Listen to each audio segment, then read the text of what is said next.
బాలబడి యూనివర్సిటీ మంచి భవిష్యత్తు కోసం తెలుగు విద్యార్థులు ఇష్టపడే యూనివర్సిటీ. కాల్ 9059052378 9059052379. అన్న మీరు చెప్పండి అన్న. 92లో ఒక పార్టీకి వెళ్ళారు, ఒక గుట్టధర ఫైరింగ్ తర్వాత మీరు అనుకున్న లక్ష్యం సాధించారు పార్టీలోకి వెళ్ళిన తర్వాత? 100% లక్ష్యం మేము ఉన్నంత వరకు కాదు. అంటే మీరు మీ గోల్ ఏంటి అప్పుడు? ఇప్పుడు మీరు ఆల్రెడీ భూస్వామ్య వ్యవస్థ ఇవన్నీ చూశారు కాబట్టి అటువైపు వెళ్ళారా, లేదా ముందు ప్రజలకి మౌలిక సదుపాయాలు కల్పించడం, రాజకీయ శిక్షణ తరగతులు ఇవ్వడం, రాజకీయ చైతన్యం చేయడం చేశారా? చైతన్యం ముఖ్యం. చైతన్యం ఇప్పుడు నన్ను ఇదే మాట సరెండర్ అయిన తర్వాత ద్వారకా తిరుమలరావు గారు, ఆయన కాడ్మేలు వీళ్ళంతా వచ్చి అడిగినారు. సరెండర్ అయిన తర్వాత ఏమయ్యా రాజారాం ఎంతవరకు వచ్చింది, మీ రాజ్యం ఎప్పుడు వస్తుందని. యుద్ధం కొనసాగుతుంది కదా సార్ అన్న. మరి నువ్వేం ఎక్కడ వస్తుంది? దీర్ఘకాల యుద్ధం ఇది. యుద్ధం కొనసాగుతుంది కదా అన్న. మరి నువ్వేం వచ్చినావు అని. నేను పిరికోడు సార్ పారి వచ్చినాను అంటేనే అప్పుడు ఫోన్ వచ్చింది. అయ్యా మీ యుద్ధంలో మా వాడిని వేసేసినారు నర్సిరెడ్డి అని. అప్పుడు ఆగస్టు 15వ తారీఖు ఆ రోజు నన్ను ఇంట్రాగేషన్ చేస్తాను, వేసేసినారు, వెళ్ళిపోతానని. సార్ విప్లవం అనేటువంటిది కంటికి కనపడదు సార్. వాటర్ అనేటువంటి 100 డిగ్రీలు ఎంత వేడి చేస్తే వేడిగా అనిపిస్తుందో, ఇప్పుడు మీ దాంట్లోనే మాకన్నా మీకే ఎక్కువ విప్లవం వచ్చింది. మాకేమొచ్చిందండి? ఎక్కడ సార్ మీరు పోలీసులను ఎప్పుడన్నా పేర్లు పెట్టి పిలిచినారా? 307, 104 ఇట్లా పెరిగేవాళ్ళు. ఇటు ఉండే నిక్కర్లు ప్యాంట్లు వచ్చినాయి, టుపు అనే మస్కట్లు ఏకేలు వచ్చినాయి. ఇంత సౌకర్యం రాజకీయ నాయకులు మా నుంచి మీకు మర్యాద ఇచ్చినారు. అవును, అది వాస్తవం. అది మా నుంచి మీకు మర్యాద ఇచ్చినారు. లేకపోతే వాడు పిలిచిరా ఇట్టా, వాడు డిఎస్పీనని తెలుసు, ఎస్పీనని తెలుసు. మీ చదువు మీ గౌరవాన్ని బజార్లో పెట్టి తిట్టేవాళ్ళు. అంటే రాజకీయ నాయకులకు సలాం కొట్టేవాళ్ళు, వాళ్ళు మిమ్మల్ని సలాం కొట్టేవాళ్ళు. ఎందుకంటే మా భయంతో మేము వచ్చి ఏం చేస్తాము అనేటువంటి దాంతో అది తిరుగుబాటు మాది. అంటే ప్రజల పక్కన మేము నిలవని అంటే ఎట్లా వస్తుంది విప్లవం? మీరు అంతా హింసావాదులు, మీరు రాజకీయాలు ఎంతైనా చెప్పండి, మీరు పోయి బజార్లో చెప్పండి అంటే యాడ పెట్టుకొని ఇచ్చినారు సార్? మేము పుట్టుకతో తుపాకులు పట్టుకొని పోయినాం. మా రాజకీయాలను మీరు బ్యాన్ చేసినారు కదండి. అంత హింస చేస్తే ఎట్లా సార్? హింస అంటే ఏం సార్ అని? హింస అంటే బస్సులు కాల్చడము, ఫ్యాక్టరీలు పెంచడం, వాడిని చంపడం, వీడిని చంపడం. అంటే ఇప్పుడు ఇన్ని పార్టీల్లో ఎక్కడ హింస జరగలేదా సార్? వంగవీటి మోహన్ రంగారావు చంపినప్పుడు, హత్య జరిగినప్పుడు ఎంత జరిగింది? పరిటాల రవిని హత్య జరిగినప్పుడు ఎన్ని బస్సులు కాల్చినారు, ఎన్ని మర్డర్లు, ఇవన్నీ జరిగినారు. మరి ఏ పార్టీనన్నా బ్యాన్ చేసినారా? మీరు రాజకీయాన్ని మీరు బ్యాన్ చేస్తున్నారు తప్ప హింసను కాదు సార్. మీరు హింస కొనసాగుతుంది. హింసకు హింసే అదే ఎదురగ్గి అంటే డైవర్ట్ అవుతుంది. అంటే అక్కడ అంటే అక్కడ జరిగినటువంటి దాంట్లో వాళ్ళు సరే మంచిదే కానీ నువ్వు మంచి పని చేసినావు అనేసి వాళ్ళు డ్రాప్ అయిపోయారు. నన్ను అయితే డిస్టర్బ్ చేయలే. అరే వీడు అప్పుడే ఒకసారి ఎన్కౌంటర్ రౌండ్ నుంచి పోయి మళ్ళీ వెళ్ళిపోయినారా, వీడు డిస్టర్బ్ చేయదని ఏం చెప్పుకున్నారో. ఫస్ట్ అప్పుడు ఎన్కౌంటర్ రౌండ్ డిస్టర్బ్ చేసినారు, మళ్ళీ చేయలేదు. ఫస్ట్ ఎన్కౌంటర్ ఎక్కడ జరిగింది మిస్ అవ్వడానికి? 2000 ఎక్కడ? ఇక్కడ ధర్మవరం దగ్గర కన్నంపల్లి. ఎలా అంటే కన్నంపల్లి ఎన్కౌంటర్ కన్నా ముందు ఆగస్టు 2వ తారీఖు ఎన్కౌంటర్ జరిగింది. అంతకన్నా ముందు మాకు ఈ ఉరుకొండ దగ్గర కరువు దాడి జరిగింది. కరువు దాడి అప్పుడు మేమంతా ఆ రోజు ఏర్పాట్లు, లారీలు ఇవన్నీ ఏర్పాటు చేసుకొని మొత్తం దాన్ని అంటే ఆ రోజు జూన్ జూలైలో మంచి కరువులు విత్తనాలు వేసుకునే టైంలో కరువుదాడులు రాష్ట్ర వ్యాప్తంగా పార్టీ పిలుపు మేరకు కరువుదాడులు జరుగుతున్నాయి. మేము కూడా ఆ గోడౌన్ పైన చేయాలా, ఊరు బయట ఉంటుంది అనేటువంటి దాంతో మేము దాన్ని ప్లాన్ చేసుకొని పోయిన తర్వాత అది ఊహించిన పరిణామం. అంత జనాలు అంత రావడము, చుట్టూరు మైన్స్ పెట్టడము, లేడీస్ అంత గోడౌన్లో 10-15 లారీలు ట్రాక్టర్లు తీసుకొని రావడం, పోలీసు వాళ్ళు అలర్ట్ కావడం, ఇదంతా జరిగింది. అంటే అప్పుడు బాగా పోలీసు వాళ్ళు ఫిస్టేజ్గా తీసుకుంది. అట్లా మేము కూడా ట్రాక్టర్లో వెళ్ళేటప్పుడు మిలిటెంట్లు అనుకున్నారు. మేమంతా శాల్వాలు కప్పుకొని ట్రాక్టర్లో పోతుంటే 407లో పోలీసు వాళ్ళు వచ్చేసి ముందర నిలబెట్టినారు. అన్నారు అంటే మిలిటెంట్లు అనుకోండి, దళం అనుకోవాలి. మా ట్రాక్టర్ లైట్లు కనపడితే లైట్లు పడితే వాళ్ళ తుపాకులు మాకు అనిపిస్తాను. నిజంగా మేము గ్రెనేడ్ వేసింటే రోజు బ్లాస్టే మాకు. మేము ఆ ట్రాక్టర్ ఇట్లా క్రాస్ అయింది, వాళ్ళు ఫైరింగ్ చేస్తున్నారు, మేము ఫైరింగ్ చేస్తున్నాం. వాళ్ళు అటుపోయినారు ఇటుపోయినారు. వాళ్ళు పిస్టేజ్గా అయిపోయి మళ్ళీ ఏరే వర్గం ఎవరినొకరినాడ ఎన్కౌంటర్ చేసేసినారు అంజాల దగ్గర. అది అంతా అయింది. అప్పటి నుంచి బ్రహ్మాండమైనటువంటి నిర్బంధం పెరిగింది. ఎట్లా చూసినా పోలీసులు అదంతా జరుగుతూ వచ్చింది. మేము అటు సైడ్ నుంచి ఇటు సైడ్ జిల్లా మీటింగ్లు, రాష్ట్ర కార్యక్రమాలు వచ్చినాయి. ఆ దళం నుంచి ఇట్లా వస్తూ ఉన్నాం. వచ్చేటప్పుడు ఏమైందప్పంటే ఈ జూలై 28 అమరవీరుల సంస్మరణ సభలు ఒక 1 వీక్ జరుగుతాయి, ఒక వారం పాటు జరుగుతాయి. అట్లా మా నుంచి విడిపోయి పక్కన ఉన్నటువంటి ఆనంద్, ఎటుముతెలపు గ్రూప్లో ఉన్నటువంటి వాళ్ళు ఆయన అక్కడ మా పార్టీలో ఉన్నప్పుడు అదే ఏరియాలో షెల్టర్ తీసుకునేవాడు, ఎక్కడ కనంపల్లి దగ్గర. వాళ్ళ కోసం పోలీసు వాళ్ళు తిరుగుతున్నారు, కూంబింగ్లో అటాక్ చేసేకి ఏదో ప్లాన్లో ఉన్నారు. మేము ఏమైనా ఇక్కడి నుంచి ఈ ఉరుకొండ ఏరియా నుంచి మధ్యలో పోతూ ఒకరోజు ఆగినాం. ఆగి ట్రాక్టర్ ఏరియా వాళ్ళు తీసుకొని పోతే ట్రాక్టర్ మధ్యలో చెడిపోయింది. తెల్లవారుజాము చెడిపోతే ఇంకా ఆ రోజు డేట్ టైం మా ఏరియాలో ప్లైన్ ఏరియా కదా, మేము జర్నీ చేయలేక ఆగిపోయింది. ఆ రోజు రాజ్ కుమార్ కూడా కిడ్నాప్ హీరప్ప, చెరుకూరు రాజ్ కుమారా, సినీ యాక్టర్ రాజ్ కుమార్. బెంగళూరులో రేడియోలో విన్నాము, మేము అక్కడే ఉన్నాం మరి, అంటే గుర్తు కోసం. మళ్ళీ రోజు మేము అక్కడి నుంచి మా ఒక మహిళా కామ్రేడ్కు ఆమె ఇంటర్వ్యూ తీసుకున్నా ఉంది. ఆమె కడుపున వస్తుందంటే ఎద్దుల బండి తీసుకొని నైట్ తెల్లవారుజామున పోయినాం. అంటే బండి స్పాట్ వరకు పోదు కదా అనేటువంటి దాంతో మేము ఇంకో 2 విలేజ్ల ముందే ఇడిచేసి నడుచుకుంటూ పోయినాం. పోతే అప్పుడేమైంది, తెల్లవారుజామున అంతా ఈ పందుల కోసం కరెంట్ ఇడ్చింటారు.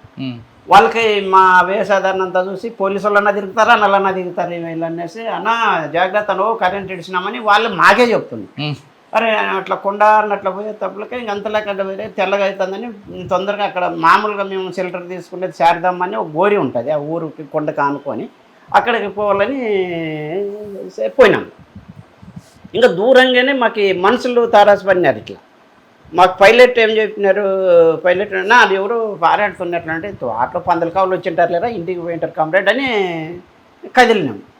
అది పోలీసులని మాకు ఏం రాలే. ఇంకా నేను అంతకుముందు ఈ ఏరియాలో రూటు నేను రామగిరి ఏరియాలోనూ పనిచేసినాను, ఉరుకొండ ఏరియాలోనూ పనిచేసినాను కాబట్టి ఆ 2 ఏరియాలోనూ బండి ఏర్పాట్లు అవి 2 రోజుల నుంచి నిద్ర లేదు.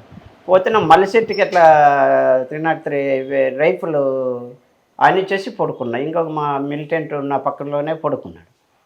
ఇలా టీకి పెడుతున్నారు, నేను నిద్రపోయిన అట్లా టప్పట్లే ర్యాపిడ్ ఫైరింగ్ దబా సౌండ్కి అట్లే లేసేసిన. పక్కన గ్రానైట్లు ఉండే తీసుకోవాలి, తుపాకు ఒకటి తీసుకొని అట్లా గౌరీ పక్కకు పోయినాం. ఎక్కడ కాల్పులు జరగాలో ఎక్కడ ఏం జరుగుతుందో దిక్క తెలియదు. అంటే పరిస్థితి అంటే ఒక్కటేసారి ముక్కుమ్మడి దాడి అంటారు చూడి, తూటాలు వర్షం కురుస్తుంది దడ అని. ఇట్లా ఆ గోరీలకైతే ఇట్లా పడుతున్నాయి బుల్లెట్లు. ఇట్లా కవర్ తీసుకున్నామని కూడా బుల్లెట్లు దూసుకొస్తున్నాయి. నా పక్కన ఇంకొక సరోజ అనే కామ్రేడ్ ఉండే, నా ఇట్లా రమ్మ తలకే నాకు బుల్లెట్ వెనకల నుంచి వచ్చేసి ఇటు పడేసి ఇట్లా పట్టుకుంటే ఇట్లా కోడి రక్తం మాత్రం చుమ్మేస్తుంది. అది ఎస్ఎల్ఆర్ రైఫుల్ కాబట్టి బాగా దగ్గర నుంచి పడింది. ఇట్లా పట్టుకున్నాను. అన్నా అంటే అమ్మ నువ్వు వెళ్ళిపో అని, ఊరు దగ్గరే ఉంటుంది, నువ్వు వెళ్ళిపో కంప్లైంట్ అని చెప్పేసి నేను అటు నుంచి ఇట్లా కొద్దిగా ఒక 50 అడుగుల దూరం అట్లా పోయి గుట్ట ఉంటుందని ఆ గుట్ట దగ్గర పడేసి ఇట్లా చూస్తే అప్పటికే ఇట్లా చూస్తే ఆ జొన్న చేను ఉంటుంది, ఆ చేనులో కోసినారు, గూర్లు వేసినారు. అప్పటికే 2-3 బాడీలు కనిపిస్తాను. అరే ఏంద్రా ఇట్లా అయిపోయింది. నేను నిద్రలో ఉన్నా, ఫైరింగ్ ఎక్కడ చేయలేదు, కూతలు వేస్తున్నారు వాళ్ళు, పై చేయి వాళ్ళు కవర్లు తీసుకున్నారు, అన్నీ రకరకాలుగా అటాక్ చేశారు. అది కదా అలా నేను ఊరికే 2-3 ఫైరింగ్ చేసినాను. అవి వచ్చి గుట్టకి, నేను ఉండే చిన్న గుట్ట, రాళ్ళ గుట్ట చేనులో, ఇట్లా గుట్టకి తుపాకి బుల్లెట్లు పడతా అంటే ఇట్లా ఖన్యాన్ని రాళ్ళు పగలుతాండే. అప్పుడు పోయింది చెవు.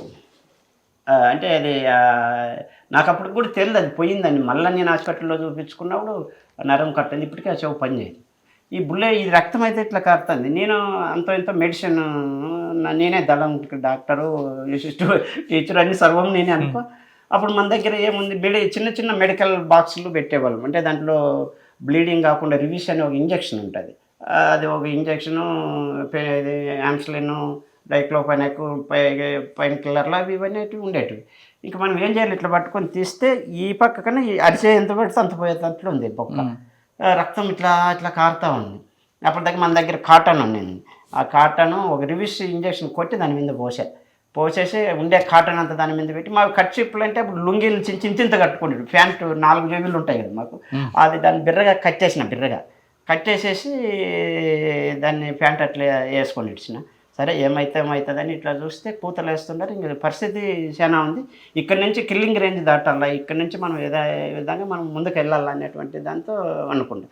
మొత్తం అన్నీ చూసుకుంటే ఏమన్నా లెటర్స్, ఏమైనా ఇంపార్టెంట్ ఏమన్నా అంటే దాని కింద పెట్టినా. మన దగ్గర 200-300 ఉండే క్యాష్ కూడా ఇంకా నేను డిసైడ్ అయ్యాను. ఈ పొద్దుగానే ఇంకొద్దిసేపు అయినా కూడా నేను చంపేస్తారనేటువంటి దాంతో ఫిక్స్ అయిన ఏం కావాలో నా దగ్గర ఉండేటువంటిది ఏమీ ఆనవాళ్ళు దొరకకూడదు, వెపన్ అందియకూడదు, ఇది ఒక్కటే టార్గెట్. ప్రాణం అయితే పోతుంది. అనేటువంటి దాంతో ఆ ఉండేటివన్నీ కూడా రాయితీ కింద పెట్టి గుట్లో బూడ్చేసినాను. ఈ శనక్కాయ వేరుశనగ వేసేటివి ఇట్లా సాలు ఉంటాయి, ఆ సాలలోకి వెపన పెట్టేసిన, మట్టి అంతా కప్పేసిన. ఇంక వెపన ఇంకా భూమిపుత్రుడు భూమికి అంతించడం అనేటువంటిది కప్పేసిన. తూటాలు మాలు చేసి గుట్లకి అదొక దగ్గర ఇదొక దగ్గర సెట్లకి వేసేసి ఇంకా క్రావిలింగ్స్లో మెల్లిగా పోతూ ఉన్నాను.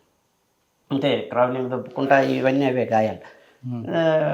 పోతుంటే ఆ పక్కన మెట్ల గుంటుకులన్నీ బాస్తా అంటారు. అయ్యాలు అప్పుడే ఒక గంట తర్వాత ఇట్లా కనపడొచ్చినారు. అన్నాను ఇట్లా అన్నాను. వాళ్ళు చూసినారు ఆ రక్తము అదంతా చూసి వారిని అనేసి వాడు నా దగ్గరికి రాలే భయపడి వెళ్ళిపోయినాడు. వెళ్ళిపోతే సరే మన ఏరియా కూడా కాదు, మన సంఘాలు ఉన్నటువంటి వాళ్ళు అయితే ధైర్యంగా ఉంటారని అట్లే దొర్లుకుంటారు కొంచెం పాక్కుంటా అట్లా వస్తున్నాం. వస్తే ఈ మట్టి కట్టలు వేసి ఉంటారు. ఈ మట్టి కట్టలలో నుంచి ఇట్లా పైన దిన్న కాడ తగలతానని ఇట్లా ఇట్లా పెరిగి టక్కున పోతున్నా. ఆ గుంతలో ఆ పక్క కంపులు ఉన్నాయి అన్నీ, ఆ కంపుల్లోకి పడిపోయినాయి. ఆ కంపులన్నీ ఇరుక్కొని ముళ్ళన్నీ ఇరిగి అవి తీసేసుకుంటా అట్లా దోక్కుంటా అట్లా వచ్చేతలకి అప్పుడే ఈమె నాన్ని చూసిన పోయిన సరోజు ఊర్లో చెప్పింది, ఇట్లా రాజారాంకి బుల్లెట్ తగిలింది అని చెప్పినారు. ఎవరు చెప్పారు? నాతో పాటు గోరి దగ్గర ఉంది కదా ఆమె సరోజాని, ఆమె పోయి ఊర్లో చెప్పింది. ఆడ ఊర్లో అంటే ఆమె బట్టలు ఇచ్చేసి పొమ్మన్నా, ఎందుకంటే యూనిఫామ్తో అంటే అట్లా పోయి వాళ్ళు ఊర్లో బట్టలు ఇచ్చినారు. ఆ బట్టలు తీసుకొని పోయి మళ్ళీ టౌన్లో ఎవరో తెలిసిన వాళ్ళకి చెప్పేసి ఇట్లా రాజారాంకి బుల్లెట్ తగిలింది, అది ఇది కొంతమంది చనిపోయినారని చెప్పింది. ఆమె ఎస్కేప్ అయింది. ఊర్లో వాళ్ళు మిద్దెలెక్కి చూస్తుంటారు నన్ను, ఇట్లా ఇలా అలా పిలుస్తుంటారు రా రా రా రా అని.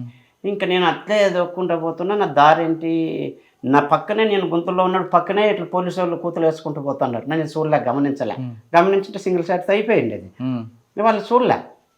నేను క్రావెలింగ్స్ అంటే ఆ రోజు మనం నేర్చినటువంటి మిలిటరీ అనేటువంటి ఏదైతే ఉందో ప్రాక్టీస్, అవన్నీ చివరిసారిగా ప్రయోగం చేసినాం. చూద్దాం, పోరాడదాం, ఏముంది, ఒకసారి బతకొచ్చు కదా అనేటువంటి చాలా మనకు పౌరాల గుట్ట ఎన్కౌంటర్లో అప్పుడు జరిగినటువంటి అవన్నీ మేము క్లాసుల్లో చెప్పేవాళ్ళం. మిలిటెంట్లకు ఇట్లా చూడి చివరి క్షణం వరకు పోరాడినారు అనేటువంటి నా నోటి నుంచి వీళ్ళందరికీ క్లాసులు చెప్పినాం. ఇట్లా చూడే ఆ యొక్క ఇట్లా చేసిన భాగ్య కానీ ఇట్లా అంతా చెప్పుకుంటున్నారు. ఈరోజు నేనెందుకు చేయకూడదు, ప్రయత్నం చేద్దాం, కమ్యూనిస్టులో ఇది చివరి వరకు ఆత్మహత్య కాదు కదా ఇది అనేటువంటిదంతా పోయింది. పోతే కొద్ది దూరం పోయి నుంచి దాహం వేస్తుంది. చిన్న చెట్టు నా ఇట్లా ఉంటుంది, ఆ చెట్టు కింద అట్లా పడాను. ఇంకా దొరలడము చేత కాలి, అప్పటికే ఎండ విపరీతంగా వచ్చేసింది. అది చిన్న పొద మాదిరి ఉంటుంది. ఆడుంటే ఆ ఊర్లో నుంచి పనికి పోయే వాళ్ళు ఇద్దరు ఆడవాళ్ళు వచ్చినారు. ఇట్లా అక్క అని ఇట్లా పిలిస్తే వాళ్ళు ఇట్లా చూసేసి ఒబ్బో అనేసి వెళ్ళిపోయారు. సరేలే ఇంక మామూలే అనుకున్నాను నేను. అట్లే ఉన్నాను. మరి ఇంకొక ముసలామె ఒక చెంబు తీసుకొని వచ్చేసింది. చెంబుతో ఏదో మామూలుగా బయటికి పోయేటట్టుగా వచ్చేసింది. వచ్చి అక్కడ ఇక్కడ చూసుకుంటా, నాయన చుట్టూరు పోలీసు వాళ్ళు ఉన్నారు నాయన, నీ కోసం అంతా చూస్తున్నారు, తీసుకుపోతారు నాయన, నువ్వు ధైర్యంగా ఉండు నాయన అనేసి చెంబు నా దగ్గర పెట్టింది. దాంట్లో మజ్జిగి ముద్ద అంటే సంగటి కలిపినటువంటిది. ధైర్యంగా తాగినాయన తాగి అట్లే పెట్టుకోండి ఆయన చెంబి నాయన అని. ఎందుకంటే మళ్ళీ చెంబు ఎవరు ఇచ్చినారేమో అడుగుతారు, వాళ్ళ భయం వాళ్ళకు ఉంటుంది కదా. సరే లేవని కదా, ఎక్కువ తాగలేకపోయినా మజ్జిగ తాగేసి ఇచ్చేసింది. ఇచ్చిన తర్వాత పై నుంచి మళ్ళీ ఇంకొక వికలాంగుడు ఇట్లా బండి ఇట్లా చిన్న దారి ఉంటుంది నేను పడుకోనే దగ్గర. ఆ వికలాంగుడు వచ్చినాడన్నా, నీ యూనిఫాము అదంతా పచ్చగా కనపడొస్తుందన్నా, అదంతా ఇడిసేసైనా చెట్టు కింద పెట్టన్నా అని. మరి మంచిదేలే నువ్వు జాగ్రత్త అన్నా, 4-5 రోజు చనిపోయినారంట, చుట్టూరు పోలీసులు ఉన్నారు, ఊరు నిండా పోలీసు వాళ్ళు ఉన్నారు, మేము ఎట్లో గట్లా తీసుకుపోతామన్నా ఆయన వచ్చి నాకు చెప్పి ధైర్యంగా పోయానా నీకోసం వస్తున్నాము, నేను చెప్తాములేనా, నువ్వు ఇంకా కొంత చెట్లలో నువ్వు అన్నారు. అప్పుడు నా యూనిఫామ్ ఇచ్చేసి కింద వేసుకొని ఉత్త డ్రాయర్తో నేను ఉండా. ఆయన ఒక బాటిల్లో నీళ్ళు కూడా పెట్టిపోయినారు. మళ్ళీ వాళ్ళ చేనుకు కంచి కొట్టుకునేట్లు వచ్చేసి ఆవిడ ఈడ వచ్చి కంపు తీసుకొచ్చి నాకు నీడేసిపోయింది. నీడ ఇట్లా వేసుకుంటా నా దగ్గర ఒకరి దగ్గర వేస్తే కష్టం అని చెప్పి ఆడింత కంపు కొట్టి ఆడగట్టి అట్లంతా చేసిపోయినారు. నమస్తే నాన్న, మీరు నన్ను బతికున్నన్నాళ్ళు కాపాడుకుండే ప్రయత్నం చేస్తున్నారు అంటే నువ్వేం మాట్లాడదాపో, మాట్లాడుతున్నట్లుంటే ఇక్కడ ఇబ్బంది అవుతుందని వాళ్ళు మనం ఏదో ఆ స్టేజ్లో రాజకీయాలు చెప్తే వింటారు. వాళ్ళు ఆతృతుంది బ్రహ్మాండంగా. మా ఆర్గనైజేషన్ విలేజ్ కాదు, అది ఒక ఫ్యాక్షన్ విలేజ్. ఆ మాత్రం అంటే సీసీ ఫోటో అవన్నీ కూడా ఆర్ఓసి వాళ్ళు తిరిగి రకరకాల మర్డర్ జరిగినటువంటి విలేజెస్. ఆ మాత్రం సహకారం అందుతుందంటే నేను చాలా గ్రేట్ అనుకున్నాను. అట్లా వాళ్ళు నాకు నీడేశారు. నీడేసిన తర్వాత మళ్ళీ రెండుసేపుకి ఒక నీళ్ళు తెచ్చిపోయి ఇంక జనాలు అంతా ఇంక బంద్ కూతలు వేస్తున్నారు పోలీసు వాళ్ళు. ఎవరు ఇంక ఒక్కరు లేరు, మిత్రుల నుంచి లేదు. కొంచెం గడ్డవాములు ఉంటాయి, అటు వరకు వస్తే మేము తీసుకుపోతామంటే నాకైతే కదలలేని పరిస్థితి. ఈ కట్టినటువంటిది ఇంత ఆ మట్టిలో ఆ రక్తానికి అదంతా వేసి బిర్రగా పట్టగట్టిపోయినట్లు అయిపోయింది. చూసుకుంటేనేమో బ్లీడింగ్ ఆగిపోయింది. ఆ రివీసి ప్రభావము ఈ మట్టి అదంతా బిర్రగా కట్టి అదేంటి గడ్డ కట్టినట్లు అయిపోయింది, బిర్రగా అయిపోయింది. అయిపోయిన దాని నుంచి నేను దాని గురించి ఏమిటి అట్లే ఉన్నాను. దప్పిక అవుతుంది, నీళ్ళు లేవు, ఏం లేదు, గొంతు ఆరిపోయినట్లు ఉంది. అది తెలియకోకుండా 1 గంట 2 గంటల మధ్యలో మధ్యాహ్నం అది చావా నిద్ర ఏదో తెలియదు నాకు, పడిపోయింది. అట్లా ఓ 3-4 గంటలప్పుడు, అంటే దాదాపు 5 గంటలప్పుడు కళ్ళు తెరిస్తే మసక దూరంగా చెట్టు కింద మనుషులు కనిపించినారు. అంటే ఊర్లో వాళ్ళంతా గుమ్ముకున్నారు అనేసి నేను నాన్న ఇట్లా చెయ్యన్నా అంటే అక్కడ ఉండేది ఎవరు, పోలీసులు చూసినా ఎవరు ఆడు చెయ్యి అంటున్నారు. చుట్టూ ఏకెళ్ళేసాలంతా అటాక్ చుట్టూ రౌండ్ ఆఫ్ చేసినారు. అంతకుముందే ఇక్కడ ఉన్నటువంటి ప్రజా సంఘాలలో వీళ్ళంతా పోయి ఎస్పీ గారిని ఈ బాడీల నుంచి రాజారాం ఎక్కడ అని అడిగినారు. రాజారాం ఏడున్నారు, దొరికినది 4 బాడీలే, రాజారాం ఎక్కడున్నారని వీళ్ళు క్వశ్చన్ అంట. మనకు మళ్ళీ తెలిసినది ఏమీ లేదు, రాజారాం ఇక్కడ ఈమెపై చెప్పింది కదా, రాజారాం బుల్లెట్ అయింది, ఎవడో మీరు ఇంట్రాగేషన్ చేస్తున్నారు ఆయన అనేటువంటిది. వాళ్ళకి కనిపించలేదు కదా, శవాలు కనిపించినాయి, పోయిన వాళ్ళు ఏదో విధంగా వీళ్ళకి సమాచారం ఉంది. రాజారాం అన్నవాడు ఎక్కడున్నాడు అనేటువంటిది వాళ్ళు క్వశ్చన్ చేస్తున్నారు. క్వశ్చన్ చేసేటప్పటికి వీళ్ళు లేదు అనేటువంటి వీళ్ళు చెప్తున్నారు. చూస్తే ఇది కనపడుతుంది కాడు ఉండాలి ఎవరో అనేటువంటిది అంతా ఇంత పోలీసులు అంటారు. నీ పేరు ఏం పేర్రా అంటున్నారు. నీ పేరు ఏం పేర్రా అంటే నేను నరేంద్ర అంటే రాజారాం అంటే దొరలు అన్నారు. అట్లా పక్కకి ఇట్లా వాళ్ళకి అనుమానం ఉంది కదా ఏదైనా ఉందా ఏమనేటువంటి వాళ్ళు కన్ఫర్మేషన్ చేసుకోవడం. నేను దొరలైతే ఏం లేదు, నీ తుపాకీ రా అన్నారు. తుపాకీ ఆడే గోరి దగ్గరే ఉంది, మా దగ్గర ఎక్స్ట్రా కూడా తుపాకీ ఉన్నింది. ఏ తుపాకీ బూడ్చిండేది చెప్పలే, ఏమన్నా ఇప్పటికైనా వాళ్ళు అట్లా అది ఆ తుపాకీ రికవర్ అయింది. మాకు ఉండేటువంటి దానికి సరిపోయి ఉంటుంది కాబట్టి దాన్ని ప్రెజర్ చేయాల. వచ్చినారు అప్పుడు అంజనా సినిమా గారు ఫస్ట్ వచ్చినారు మా జిల్లా ఎస్పీగా. ఆమె లేడీ కూడా అయిందేమో ఎందుకో మరి పొరపాటున అప్పుడు మనల్ని అంటే మీరు తెలుసా ఎవరైనా గుర్తుపట్టారు వాళ్ళు? గుర్తుపట్టినారు. రాజారాం అనేది అంటే కన్ఫర్మేషన్. మరి ఫ్రెండ్ ఏం చేశారు మిమ్మల్ని? అక్కడ విలేకరులు, తహసీల్దారు, ఏపీసీఎల్స్ వాళ్ళు అంతా ఉండాలి, మొత్తం చుట్టముట్టినారు. అంబులెన్స్ వచ్చేసి అంబులెన్స్ అప్పటికే నాకు మగదగా ఎక్కడ ఉంది. వాళ్ళు వైద్యం గురించి ఆలోచించారు, చెంపలు కూడా ఎవరు వచ్చింటారా ఏందో ఇంకా వాళ్ళ పని వాళ్ళదే. అంబులెన్స్లు ఎత్తాలని వాళ్ళు చెప్పరా ఎవరు వచ్చినారు, ఎవరు తెచ్చినారు, వీళ్ళెవడు వాడేవాడు అని అడుగుతాను. నేను అప్పుడు భాస్కర్ అని నాకు బాగా క్లోజ్. భాస్కర్ ఉండేవాడు. భాస్కర్ చనిపోయినాడు, కానీ భాస్కర్ చనిపోలేదు. భాస్కర్ మల్లికార్జున ఇట్లా అనుకుంటున్నాను. అట్లే సృహ కోల్పోతా ఉన్నాను. అట్లే తీసుకొచ్చినారు, ధర్మవరం తీసుకొచ్చిన తర్వాత అక్కడ నన్ను హాస్పిటల్లో బ్లడ్ ఎక్కించినారు. అప్పుడు కళ్ళ తెరిచి చూస్తే అప్పుడు ఇక్కడ లోకల్లో ఉన్నటువంటి లాయర్లు, నాకు పరిచయస్తులు, ప్రజా సంఘాలలో నాకు ఇరిగిన ముళ్ళు అవన్నీ తీసి నాకన్నా వాళ్ళు ఏడుస్తూ ఉన్నారు. అంటే వాళ్ళ కుటుంబాలతో బాగా సన్నిహిత సంబంధాలు, నేను స్టూడెంట్ ఆర్గనైజర్గా ఉన్నప్పుడు ఇక్కడ టౌన్లో ఉన్నటువంటి వాళ్ళు ప్రజా సంఘాలలో బాగా పరిచయస్తులు బాగా ఇబ్బంది పడింది. ఎట్లా అదంటే ఇక్కడ కష్టము అనంతపురం తీసుకుపోయినారు. అక్కడ బ్లడ్ ఎక్కించినారు. అంటే అనంతపురం హాస్పిటల్కి వచ్చాక ఎంతకాలం ఉన్నారు హాస్పిటల్లో? 1 గంట అయింది, మా రాత్రి 12 గంటల. హాస్పిటల్ ట్రీట్మెంట్ తీసుకున్న తర్వాత మీకు అరెస్ట్ చూపించారా? ఇంకా లేదు, మరి అప్పుడు పోలీసులు కస్టడీలోనే ఉండా నేను. కోర్టుకు లేదు, వైద్యం కోసము ధర్మవరం నుంచి అనంతపూర్లో 12 గంటలు ఇక్కడ సూపరింటెండెంట్ వీళ్ళంతా చూసి ఇది నరం కట్ అయింది, ఇక్కడ కష్టము, కర్నూలుకు పోవాలనేటువంటిది వాళ్ళు. అక్కడ ఉన్నటువంటి సూపరింటెండెంట్ వీళ్ళంతా కూడా కొద్దిగా ఏదో మాట్లాడుకున్నారు. నన్ను మార్చురీ దగ్గరికి తీసుకెళ్లారు. ఆ బాడీలోనే ఊదినాయి. అప్పటికే ఉదయం జరిగిన ఎన్కౌంటర్ రాత్రి 1 గంట 2 గంటలప్పుడు సరిగ్గా బాడీలు కూడా గుర్తుపట్టే పరిస్థితుల్లో లేకోకుండా బ్లీడింగ్ పోయి అంతా. నేను ఆ 4 బాడీలు చూసి భాస్కర్ ఎక్కడ అంటే లేదా 4 అంటే భాస్కర్ నేను చూసినాను, నా పక్కలో చనిపోయినారు, నేను అదేదో మాట్లాడుతున్నాను. అప్పుడు లేదు ఇవే అన్నారు. సరే లేదా అటు నుంచి మళ్ళీ కర్నూలు తీసుకున్నారు. రాత్రికి తెల్లారే తలకే కర్నూలులో తీసుకుపోయినారు. కర్నూలులో ప్రిజనర్స్ వార్డులో వేసేసినారు, బాగా బేడీలు వేసినారు, మంచాన్ని కట్టేసి ఇచ్చినారు.